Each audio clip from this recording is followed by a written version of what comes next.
Bleika slaufan árlegt átak og tákn Krabbameinsfélagsins í baráttunni gegn krabbameini í konum.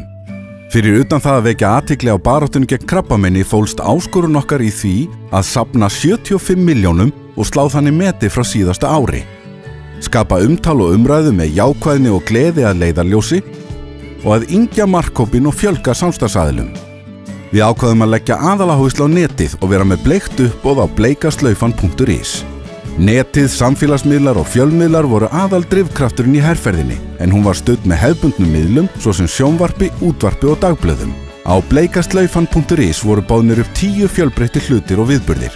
Árangurinn fór fram úr björtustu vonum. Salan á bleiku slaufunni sló met, en hún skilaði rúmum 85 milljónum til Krabbameinsfélagsins. Á aðeins 10 dögum var bleika uppboði heimsótt tæplega 30.000 sinnum og söfnuðust rúmlega 4 milljónir í þágu átaksins.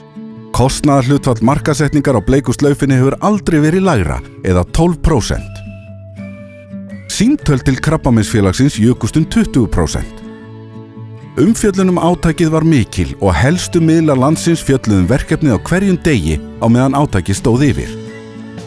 Þátttakendur í uppboðinu voru duglegir að virkja sitt samskiptanet á samfélagsmiðlum og vekja þannig athygli á uppboðinu.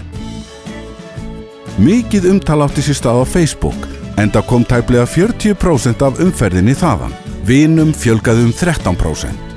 Aldrei hafa fleiri samstarfsaðila boðið fram aðstoð sína til Krabbameinsfélagsins og tvöfaldaðist sú upphæð sem þeir söfnuðu.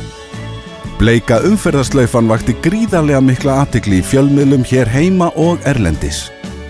Á landsleik Íslands og Kýpur fékk lokahnykkur uppboðsins gríðarlega athygli, en þar voru landsmenn hvattir til að styrkja átakið í beinni útsendingu fyrir tróðfullum Laugardalsvelli.